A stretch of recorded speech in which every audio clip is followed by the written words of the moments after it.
오늘 2023년도 마지막 날 마지막 주일입니다. 이렇게 되는 경우들도 사실은 거의 없었던 것 같아요. 오늘 김석진 집사님이 아침에 저한테 새벽에 카톡을 보내셔서 경우의 수를 얘기했는데 제가 찾아보지는 못했습니다. 여러분 이런 적이 있었습니까? 거의 못 봤던 것 같은데 저는 잘 모르겠습니다. 2023년도 마지막 날 마지막 주일에 드려야 될 말씀 중에 참 합당하지 않은가 생각이 들어서 사무엘서 말씀을 보면서 하나님이 참 너무나 이런 역사들을 참 놀랍게 이루시는구나 라는 생각이 들었습니다. 여러분 다윗은 지금 도망다니는 과정 가운데 있다는 거 여러분 잘 알고 계시죠? 예, 영적인 지도자 이 도망다니는 과정에서 이 이스라엘의 가장 영적인 지도자였던 사무엘이 죽게 됩니다. 사무엘이 죽음을 당하게 되죠. 여러분 사무엘은 여러분이 잘 아시는 것처럼 저질된 이후부터 성막에서 평생을 생활했던 사람이고 이스라엘의 영적인 지도자였고 2명의 왕을 기름 부어 세웠던 사람이 사무엘입니다. 그리고 이스라엘의 그 비극적인 상황 가운데서도 지도자로서 이스라엘의 회개의 역사를 이루고 그리고 블레셋을 막아내고 여러 가지 많은 일들이 있었는데 그 중에서 참 가슴 아픈 일들도 있었어요.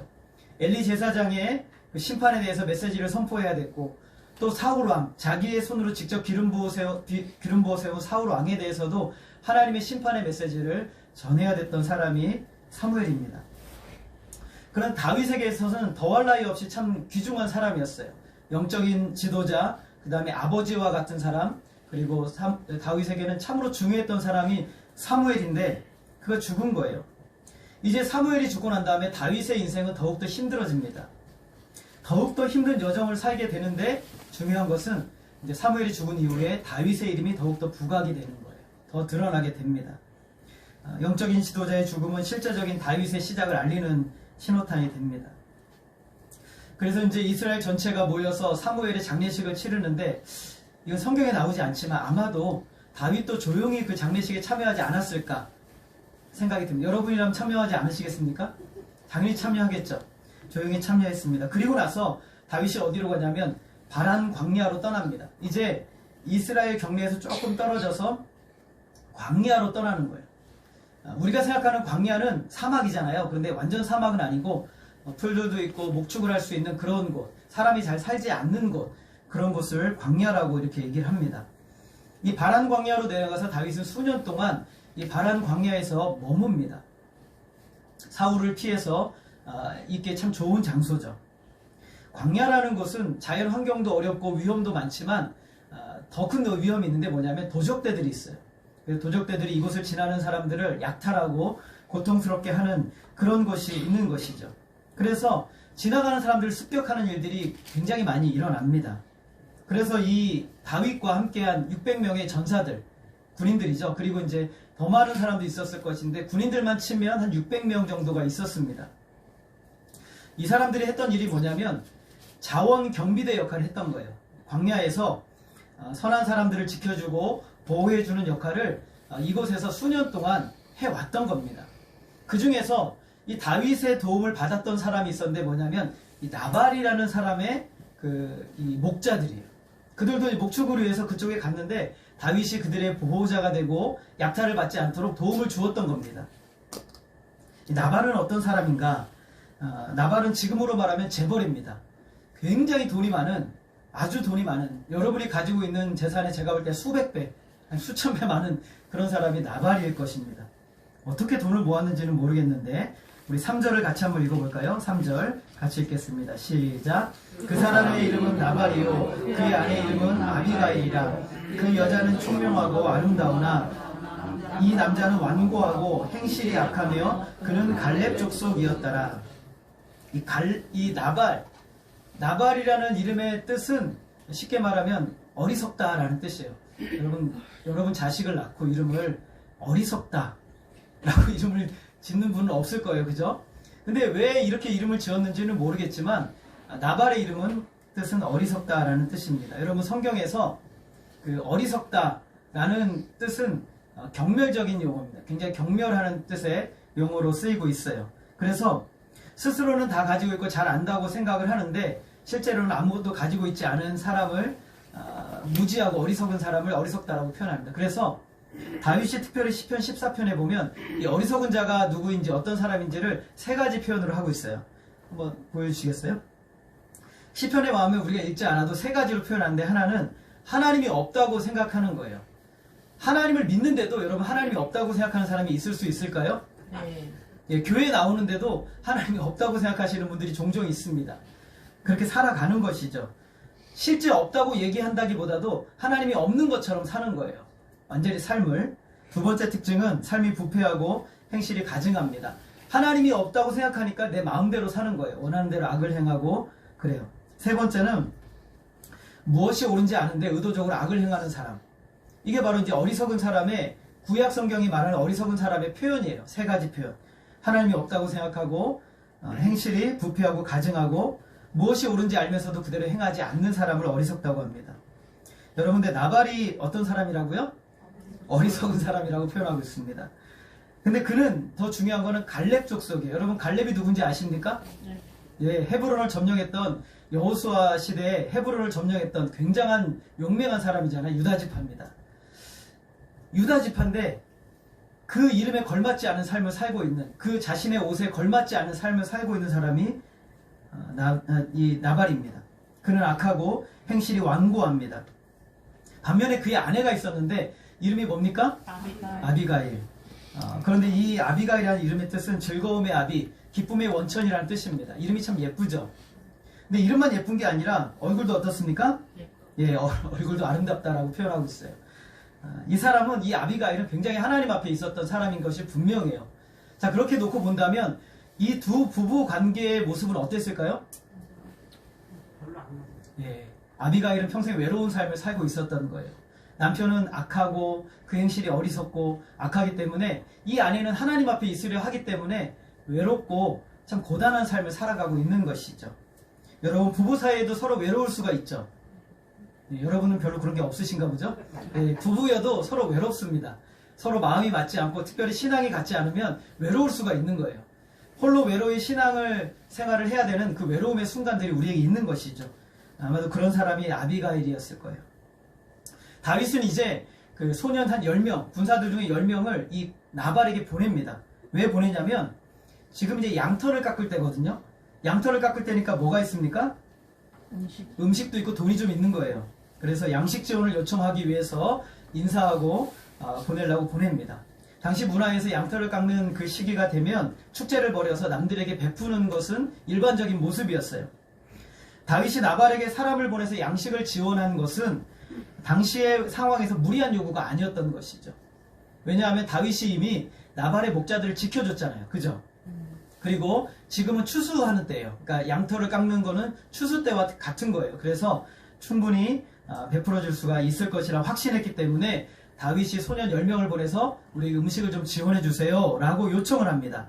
그래서 나발에게 갔어요. 이 모든 얘기를 다 했습니다. 우리가 당신들을 도와준 일도 있고 이렇습니다 라고 얘기를 했어요.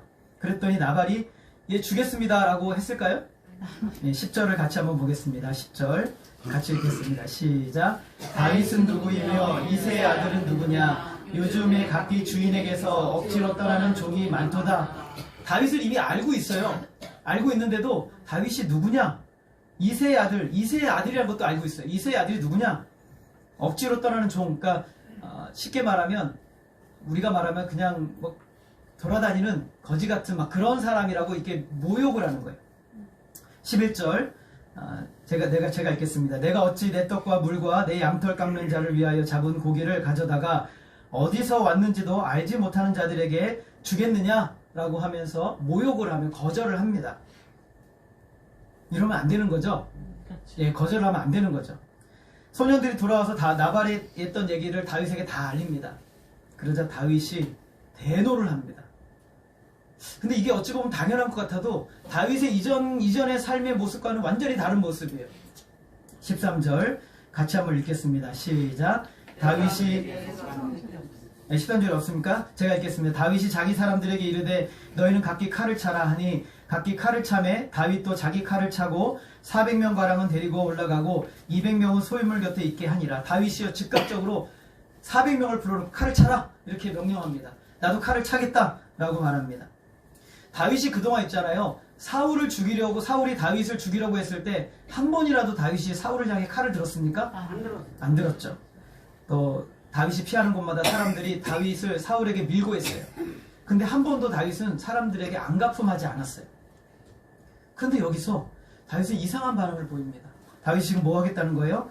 나발을 죽이기로 결심을 한 겁니다. 나발을 죽이겠다는 거예요.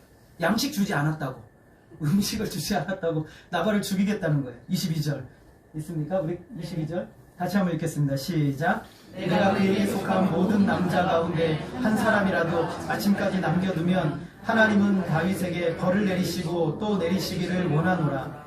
여기서 남자 가운데 한 사람이라는 것은 우리가 의역을 했는데 원래 원문 성경에 보면은 서서 소변을 보는 사람이라고 되어 있어요. 그러니까 서서 소변을 보는 사람은 다 죽이겠다는 거예요. 남자들은 다 죽이겠다는 거죠. 다윗은 지금 감정적 반응에 대해서 하나님의 뜻이라고 말을 하는데, 나발이 악한 자인 것은 분명합니다. 그는 어리석고 악한 자입니다. 그러나 다윗은 지금 분별력을 잃어버렸어요. 자기 감정대로 행합니다. 마치 이 모습은 어떤 모습이냐면, 다윗이 여기 있습니다 라고 말하니까 사울이 야 군사들을 모아 빨리 다윗을 잡으러 가자 하는 모습과 똑같은 상황이 된 겁니다. 다윗이 자기에게 음식을 주지 않았다고 야 칼을 차라 저 사람을 죽이러 가자 이렇게 말하는 것과 똑같은 상황에 처하게 된 것이죠. 하나님의 사람도 하나님 앞에서 사건들과 상황들을 바라보지 못하면 세상의 권력자들과 똑같이 행동하게 되는 것입니다. 다윗은 자기가 가지고 있는 힘을 감정에 취해서 사용하고자 하는 어리석은 세상 왕의 모습을 나타내고 있습니다. 이제까지는 잘 인내하고 사랑하고 섬겼던 사람이 이제는 그렇게 하지 않는 거예요. 우리 성도들도 마찬가지입니다. 어제까지는 잘 섬기고 사랑하고 섬겼는데 오늘 아주 사소한 일에 네가 감히 나한테 이렇게 하면서 불같이 화를 내고 마치 죽일 듯이 달려드는 그런 우리의 모습도 있습니다. 어떤 사람 앞에서는 순한 양과 같이 하지만 어떤 사람 앞에서는 마치 내가 그 사람에게 당연한 권리가 있는 것처럼 그 사람을 무시하고 함부로 하는 그런 경향들이 우리 가운데 있는 것이죠. 어떤 사람이 했을 때는 무조건 다 용서하지만 또 어떤 사람의 경우는 아주 작은 일에 대해서도 용서하지 못하고 품지 못하는 그런 모습이 있었던 것이죠. 여러분, 한 해 동안 여러분을 돌아보십시오. 여러분의 인생에서 급발진할 때가 많이 있으셨습니까? 아니면 하나님의 마음으로 하나님의 시선으로 세상을 바라보고 하나님 앞에서 바라보려 했습니까? 내 감정과 내 억울함과 원통함만을 풀고자 했던 적이 우리에게 얼마나 많이 있습니까? 지금 내가 가진 힘이 마치 내가 그 사람 위에 군림할 수 있는 것인 것처럼 사용하려 했던 적이 얼마나 많이 있습니까? 다윗은 지금 하나님 앞에 있지 않고 사람들 앞에 군림하고 있습니다. 야 가자, 사람을 죽이러 가자 라고 얘기를 합니다. 우리가 잘 아는 하나님으로 충만했던 다윗이 이 순간 자기 자신 안에 그것으로 충만해져 버렸어요. 이전에 아름답다고 묘사되어 있던, 여러분 다윗에 대해서 성경은 아름답다라는 표현을 많이 쓰고 있어요. 아름답다는 것은 외모만이 아니라 그의 내면이 아름다운 거예요. 그런데 지금은 그 아름다움의 흔적이 다 사라져 버렸어요. 이때 나발의 종 가운데 하나가 아비가일에게 이 모든 내용들을 다 알립니다. 이 종은 참 지혜롭죠. 아비가일은 그 얘기를 다 듣고, 아비가일은 어떤 사람이었습니까? 지혜롭고 총명한 사람이었죠. 또 아름다운 사람이었습니다.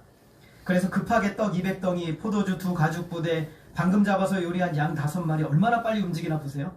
볶은곡식, 건포도 100송이, 무화과 뭉치 200개를 가져다가 나귀에 싣고 먼저 선발대로 보냅니다. 먼저 가라. 그리고 자기도 따라갑니다. 선물로 마음을 녹이고 만나겠다는 것이죠. 당연히 어리석은 자 나발에게는 말을 했을까요? 안 했을까요? 안 했겠죠. 여러분, 보통 아내들이, 요즘은 여자분들이 신앙이 좋아서 헌금을 교회다 이만큼 하면서 남편들한테 얘기합니까? 안 합니까? 아주 웃으시는 분들은 범인입니까? 예. 우리는 남편들이 이게 속이 좁은 건 아닌데 이렇게 얘기하려면 너무 복잡하기 때문에 일단은 얘기를 안 합니다. 일이 벌어진 다음에 얘기를 하는 것이죠. 아비가일도 얘기를 안 했습니다. 그리고 20절 우리 같이 한번 읽겠습니다. 시작. 아비가일이 나귀를 타고 산 호젓한 곳을 따라 내려가더니 다윗과 그의 사람들이 자기에게로 마주 내려오는 것을 만나니라. 세 가지의 단어 표현들이 눈에 들어옵니다. 나귀를 타고 호젓한 곳을 따라 내려가더니 라고 되어 있습니다. 호젓한 곳은 그냥 좋은 길이 아닙니다. 이곳은 험준한 곳을 얘기하는 거예요. 빨리는 갈 수 있는데 굉장히 험준한 곳, 아주 어려운 곳, 알려지지 않은 길, 그것을 우리는 호젓한 곳이라고 성경에서 번역을 했어요. 그리고 그것을 내려갔다라는 표현보다 더 정확한 표현은 쫓아 내려갔다, 굉장히 빨리 달려갔다는 표현입니다. 뭘 타고 가셨어요? 나비를. 나귀를 타고 갔습니다. 빨리 가기 위해서 서두른 겁니다. 굉장히 서둘렀어요. 위험하고 험준한 것도 마다하지 않고 지금 이 상황을 해결하기 위해서 빨리 달려갑니다. 달려가고 있는데 아니나 다를까 마침 다윗의 군사들이 내려오고 있었어요. 오늘 여기에 내려오는 것을 만난다는 것은 다윗이 급하게 달려오고 있는 것을 표현하고 있는 겁니다. 신속하게 내려오고 있어요. 아비가일이 서두르지 않았다면 그 집은 다 끝났을 거예요. 아비가일이 다윗을 만나자 그 앞에 급히 나귀에서 내려서 다윗 앞에 엎드립니다. 그리고 아비가일은 다윗에게 중요한 3가지 말로 다윗을 다시 원위치 시켜 놓습니다. 오늘 이 말이 우리에게 굉장히 중요합니다. 첫 번째는 하나님 중심으로 모셔드리라고 얘기합니다. 하나님 중심으로. 여러분 25절에 보면 아비가일은 불량한 산 나발을 향해서 나발을 개의치 말라고 얘기를 합니다. 이 개의치 말라는 단어가 굉장히 중요한 단어인데 이것은 임명하다, 확립하다라는 뜻입니다. 다윗의 마음에 지금 뭐가 확실하게 들어가 있는 거예요? 누구가 들어가 있습니까? 나발이 들어가 있어요. 나발이 그 중심에 있기 때문에 나발의 행동에 따라서 다윗의 감정은 요동치는 거예요. 나발이 잘해주면 다윗은 기뻐하고 행복해했을 겁니다. 나발이 잘못하면 어떻게 되는 겁니까? 죽이러 가는 거예요. 분노하고 화가 나는 것입니다. 오늘 아비가일은 말합니다. 나발은 아무것도 아닙니다 라고 말합니다. 나발은 아무것도 아닙니다. 당신의 감정의 중심에서 나발을 제거해 버리십시오 라고 얘기를 하는 겁니다. 나발은 불량한 사람입니다. 그는 미련하고 악한 사람이죠. 그는 모욕하고 거절했습니다. 다윗의 마음은 그에 따라 요동쳤어요. 움직이는 것이죠. 감정대로 분노대로 행합니다. 여러분 신앙생활의 위기는요. 하나님이 내 삶의 중심에 없고 하나님이 내 시선에 없으면 생기기 시작을 하는 거예요. 여러분의 중심에 돈을 임명하고 거기다 확실히 뒀으면 돈이 많을 때는 기쁘고 행복하지만 돈이 없어지기 시작하면 마음이 요동치기 시작하는 거예요. 고통스럽고 힘들어지는 거예요. 밤잠을 이루지 못합니다. 여러분의 마음의 중심에 어떤 사건들을 마음의 중심에 두면 그 사건이 좋아질 때는 너무너무 좋고 행복한 거예요. 근데 그 사건이 악해지면 나빠지면 여러분은 밤잠을 이루지 못하고 고통에 빠지게 됩니다. 여러분의 마음의 중심에 사람을 거기에 두면 그 사람이 여러분에게 잘해줄 때는 너무너무 행복하고 좋지만 그 사람의 감정이 바뀌고 조금이라도 말을 여러분에게 기분 나쁘게 하면 어떻게 됩니까? 마음이 무너지는 거예요. 분노하게 되고 마치 원수를 갚을 것처럼 네가 나한테 그렇게 말했지? 두고 봐. 내가 똑같이 갚아줄게. 이렇게 되는 것이죠. 그 사람의 태도에 여에 따라 수시로 감정이 바뀝니다. 아비가일은 다윗의 마음의 중심에서 나발을 빼버리고 그 중심에 누구를 집어넣습니까? 하나님을 집어넣는 거예요. 26절 우리 같이 한번 읽겠습니다. 시작. 내 주여 여호와께서 살아계심을 두고 맹세하노니 내 주도 살아계시거니와 내 주의 손으로 피를 흘려 친히 보복하시는 일을 여호와께서 막으셨으니 내 주의 원수들과 주를 헤아려 하는 자들은 나발과 같이 되기를 원하나이다. 이 말은 관용법입니다. 하나님이 살아계시죠 여러분? 못 믿으십니까? 하나님이 살아계십니까? 살아계시죠? 여러분도 살아있죠? 관용법이에요. 하나님이 살아있고 여러분이 살아있는 것처럼 자기가 하는 말도 확실하다는 거예요. 지금 살아있는 것처럼 그 아비가일이 하는 말은 그냥 꾸며낸 말도 아니고 다윗 보고 좋으라고 하는 말도 아니라는 거예요. 이거는 사실이라는 거예요. 사실인데 제일 중요한 건 뭐냐면 보복하는 일은 누구에게 해당된다는 거예요? 하나님께 해당된다는 거예요. 보복의 일은 하나님의 손에 있는 것이지 당신의 손에 있는 것이 아닙니다 라고 이야기를 하는 거예요. 이건 사실입니다 라는 것이죠. 하나님이 자신을 보낸 목적은 다윗이 보복하는 일을 막기 위해서 보내셨다는 거예요. 보복하는 일은 하나님께 속한 것입니다. 내게 힘이 있다고 생각하면 내가 보복하고 내가 그 위에 군림하려고 합니다. 자신의 위에 참된 주권자가 계시다고 확신하면 우리는 들었던 손을 내려놓게 되는 거예요. 사도 바울은 로마서 12장 19절에서 이렇게 말합니다. 내 사랑하는 자들아 너희가 친히 원수를 갚지 말고 하나님의 진노하심에 맡기라. 기록되었으되 원수 갚는 것이 내게 있으니 내가 갚으리라고 주께서 말씀하시니라. 여러분 원수 갚는 것이 누구에게 있습니까? 하나님에게 있습니다. 여러분 한 해 동안 얼마나 그 사람들을 위해서 칼을 들었다 놨다 하셨습니까? 얼마나 여러분 그 사람을 향해서 감정이 불끄듯 아주 불릴 듯 일어났습니까? 하나님의 주권을 인정하라는 것입니다. 우리가 만나는 모든 일들은 하나님의 선하신 손길 가운데 있습니다. 단 하나도 하나님의 섭리에서 벗어나 있는 일은 하나도 없어요. 작은 일, 그리고 큰 일, 모든 사건들, 여러분이 슬프고 기쁜 일, 모든 것들 다 하나님의 손길 가운데 있습니다. 우리가 이 사실을 인정해야 되는 가장 중요한 일은 하나님은 저와 여러분보다 훨씬 더 지혜로우시고 완전한 능력을 가지고 계신 하나님이세요. 하나님이 여러분에게 그 사건을 주시는 것이에요. 오늘 아비가일은 다윗에게 말합니다. 하나님이 당신에게 이 사건을 주신 겁니다. 하나님이 당신에게 이 사건을 주셨다면 그대로 받아들이십시오 라고 얘기를 하는 거예요. 원망하고 슬퍼하고 분노하고 할 필요가 없다라는 것이죠. 원망하고 불평하는 일은 아무것도 이루지 못해요. 하나님의 역사를 절대 이룰 수 없습니다. 바울은 고린도전서 10장에서 과거 광야에서 이스라엘 백성들이 했던 원망과 불평에 대해서 이야기하면서 뭐라고 말합니까? 따라하겠습니다. 너희는 그렇게 하지 말아라. 여러분 꼭 새겨 들으십시오. 뭐 하지 말라고요?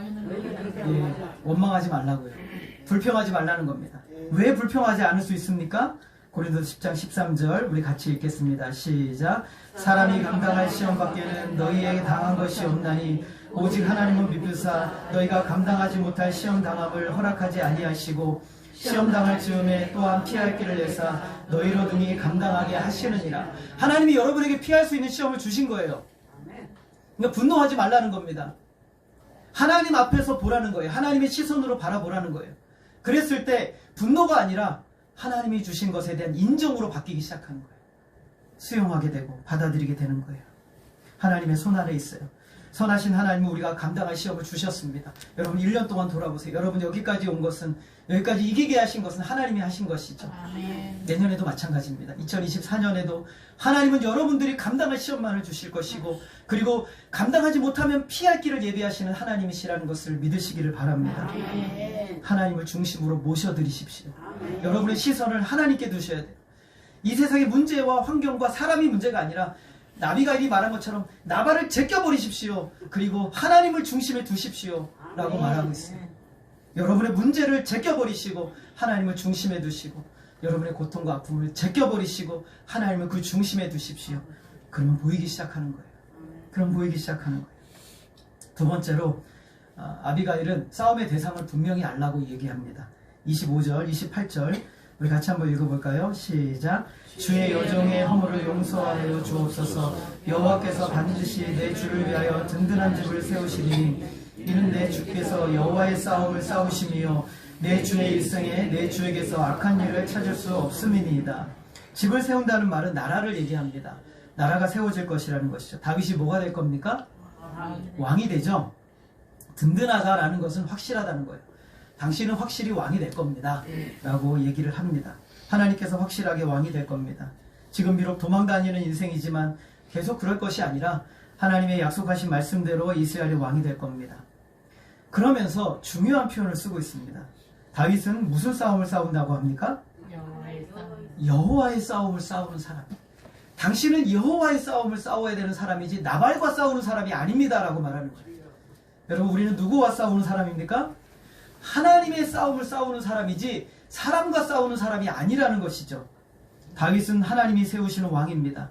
그는 하나님 편에 있고 하나님의 거룩한 전쟁을 용사로 싸우고 있는 사람입니다. 그런 귀한 사명을 가지고 있는 사람이 나발과 같은 사람과 싸워서는 안 된다라는 것이죠. 그는 하나님을 대리해서 하나님의 백성들을 보호하고 그들을 위해 싸워야 되는 삶으로 부르심을 받은 사람이에요. 다윗이 여호와의 싸움을 위해 부름 받았다면 우리도 마찬가지입니다. 저와 여러분도 그렇게 부름 받았어요. 성경은 우리를 향해서 그리스도 예수의 좋은 병사라고 얘기합니다. 따라하겠습니다. 그리스도 예수의 좋은 병사. 여러분 모두 좋은 병사이시기를 바랍니다. 네, 여러분 그리스도 예수의 좋은 병사입니다. 여러분은 그 사람들과 싸워서는 안 되는 사람이죠. 여러분 그 사람을 향해서 여러분의 총칼을 흔들어서는 안 되는 사람인 것입니다. 여러분은 보통 사람이 아니라 여호와의 싸움을 싸워야 될 사람이라는 사실을 우리가 기억해야 돼요. 성도들에게 의미 없는 싸움이 너무 많습니다. 믿음의 지체들을 향해서 싸우고 혈기를 부리고 미움과 다툼을 합니다. 수도 없이 얼마나 많은 사람들을 여러분 우리가 칼로 창으로 찌르지 않았지만 입술로 얼마나 많이 찌르고 그를 고통스럽게 했습니까? 여러분 한 해 동안 우리 자신의 입술을 한번 돌아보세요. 찌르는 화살과 같이 그 영혼에 고통스럽게 한 적이 얼마나 많이 있습니까? 여러분 다시 한번 기억하십시오. 우리는 그런 싸움을 싸울 사람이 아닙니다. 우리는 여호와의 싸움을 싸워야 되는 사람이에요. 사람을 상대로 싸우는 것이 아닙니다. 사람은 사랑의 대상이지 싸움의 대상이 아니라는 것이죠. 바울은 에베소서 6장 12절에서 이렇게 말합니다. 우리의 씨름은 혈과 육을 상대하는 것이 아니요 통치자들과 권세들과 이 어둠의 세상 주관자들과 하늘에 있는 악의 영들을 상대함이라. 여러분, 우리는 싸움의 대상을 잘 알아야 됩니다.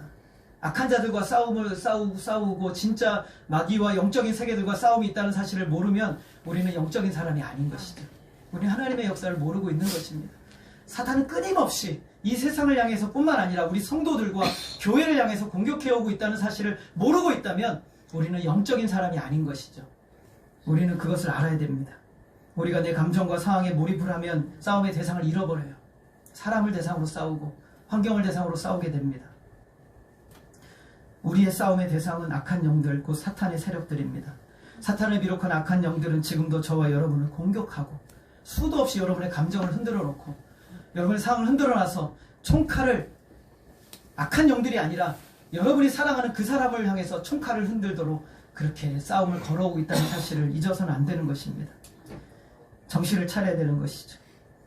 아비가일이 다윗에게 이렇게 말하는 것입니다. 정신을 차리십시오. 당신은 여호와의 싸움을 싸우는 사람입니다. 라고 말하는 거예요. 정신을 차리십시오. 여러분 속으로 한번 여러분에게 말하고 싶죠. 정신을 차리십시오. 여러분은 여호와의 싸움을 싸우는 사람들입니다.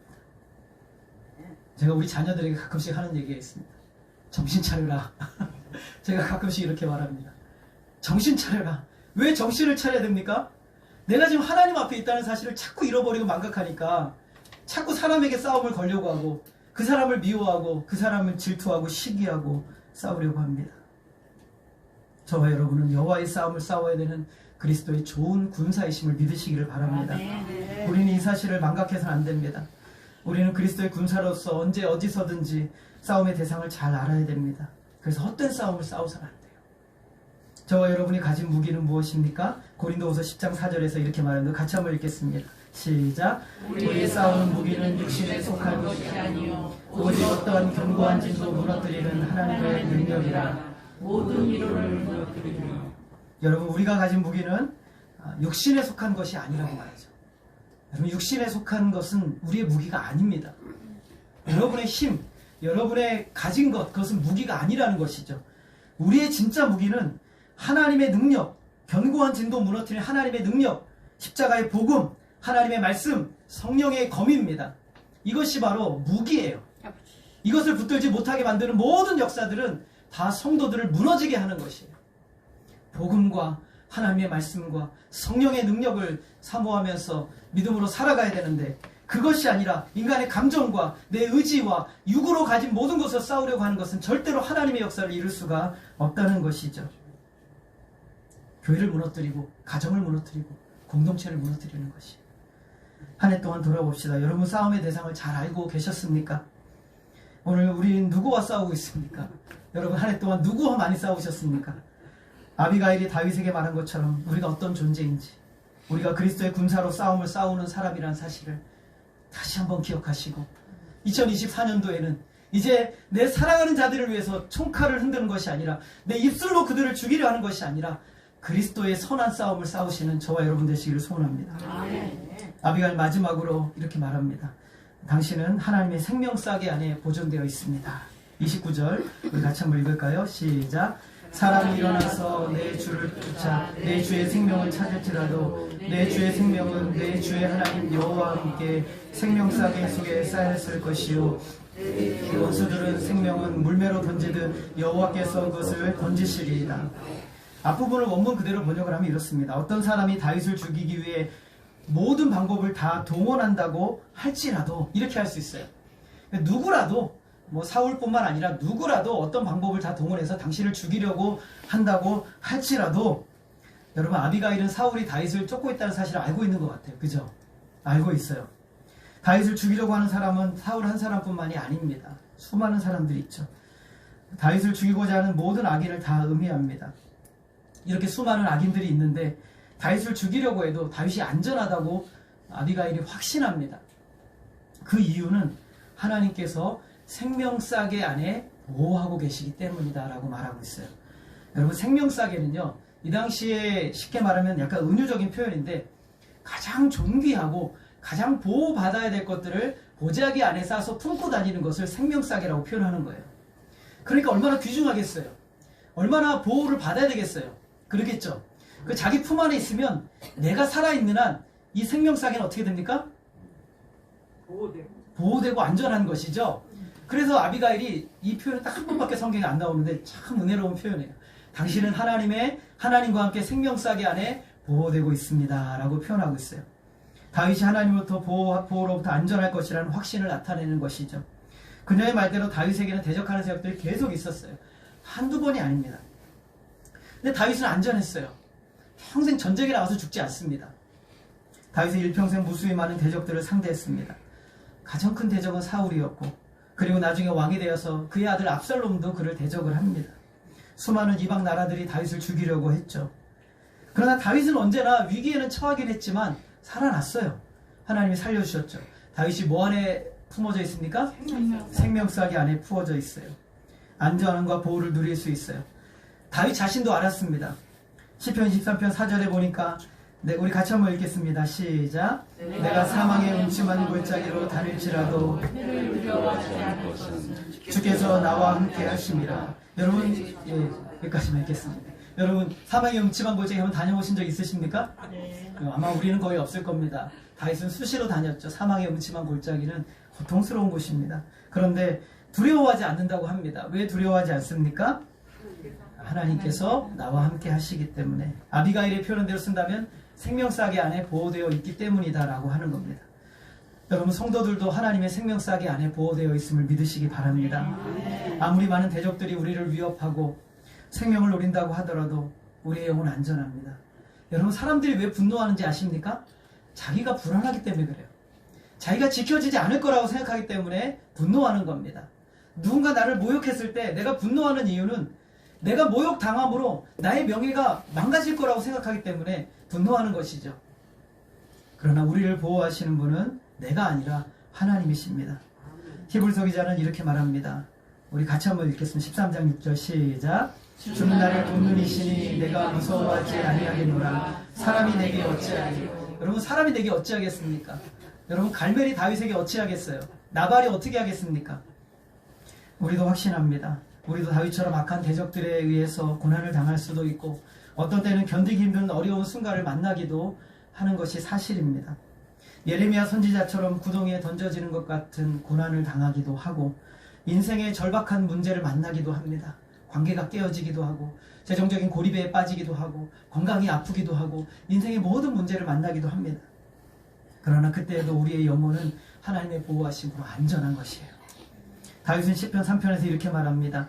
천만인이 나를 에워싸 질친다 하여도 나는 두려워하지 아니하리로다. 그 이유는 하나님이 그와 함께 계시기 때문이에요. 시편 4편 8절에 평안히 눕고 자기도 하리니 나를 안전히 살게 하시는 이는 오직 여호와시니이다. 평안히 잠자고 일어나게 하시는 분은 하나님이시죠. 여러분, 왜 잠 못 드는 밤이 많아집니까? 불안해서. 내일은 어떻게 하지? 내일은 뭐 먹고 살지? 돈은 어떻게 벌지? 왜 이렇게 장사가 안 되지? 왜 이렇게 문제가 생기지? 두려워서. 그러나 하나님이 우리와 함께 계시기 때문에 이 모든 상황도 하나님이 주신 거라면 우리 이길 수 있는 것이죠. 그래서 다윗은 말합니다. 34편 19절에서 의인은 고난이 많으나 여호와께서 그의 모든 고난에서 건지시는도다 라고 말하고 있어요. 믿음의 사람들은 고난이 많이 있습니다. 이 땅에서 고난이 없을 것이라고 말씀하지는 않으세요. 고난이 있어요. 그러나 분명한 확신은 여호와께서 그 모든 고난에서 그를 건져주신다는 것이죠. 다윗을 비롯한 모든 성도들은 하나님의 생명사기 안에 있습니다. 하나님께서 십자가에서 독생자 예수를 보내심으로 대신 아들 독생자를 내어주심으로 죽게 하심으로 피를 흘리시고 그 보배로운 피를 흘리심으로 이제는 예수 그리스도를 아니라 우리를 하나님이 그 품에 우리를 안아버리신 거예요. 영원한 생명의 자녀로서. 모든 성도들이 복이 바로 이것이라는 것이죠. 아비가일은 하나님의 말씀으로 다윗을 제자리로 돌려놨습니다. 오늘 여러분도 제자리로 돌아오시기를 바랍니다. 우리가 어떤 존재인지, 우리가 어떤 사명이 있는 존재인지를 기억하시기를 바랍니다. 다윗은 아비가일 말을 그대로 받아들입니다. 일시적인 감정적 혈기로 동족을 죽이려고, 이 나발도 유다 지파거든요. 그도 죽이려고 했던 그 혈기를 보복을 하나님께 맡기는 지혜로운 선택을 함으로 하지 않습니다.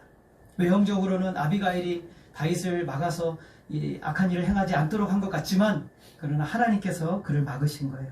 왕이 되기 전에 사전에 이런 모든 일들을 다 다 깨끗하게 지어주신 것이죠. 다윗은 듣지 말아야 할 말은 듣지 않고 들어야 될 말을 들었던 사람이에요. 다윗은 그 일날을 치라는 사람들의 말을 듣지 않았어요. 사울을 죽이라는 말은 듣지 않았어요. 그러나 자신의 잘못에 대해서 말하는 아비가일의 말은 기꺼이 순종하고 받아들입니다. 아름다운 사람이죠. 아름다운 사람이 아름다운 사람을 만나고 믿음의 사람이 믿음의 사람을 만나니 아름다운 역사가 일어나게 되는 거예요. 나발은요, 열흘 후에 하나님이 치셔서 죽게 됩니다. 심장마비로. 여러분, 죽을 사람이었던 것이죠. 그리고 아비가일은 짐을 싸서 누구의 아내가 됩니까? 다윗의 아내가 됩니다. 평생 외로움으로 살았던 이 아비가일이 사랑하는 믿음의 사람을 만나 평생을 믿음으로 살 수 있도록 하나님이 두 사람에게 아름다운 길을 열어주셨던 것이죠. 2023년도 마지막 날, 마지막 주일입니다. 우리는 다윗과 같지 않았습니까? 잘 견디고 잘 참았는데 어떤 경우 사울과 같은 모습으로 들지 말아야 될 무기를 들고 감정적으로 그렇게 하지 않았습니까? 오늘 하나님께서 하나님을 통해서 하나님께서 아비가일을 통해 주신 말씀들을 들으시기 바랍니다. 여러분 마음속에 2024년도 하나님을 그 중심에 두시기를 바랍니다. 하나님의 시선으로 바라보시고 하나님의 눈으로 바라보시기를 바랍니다.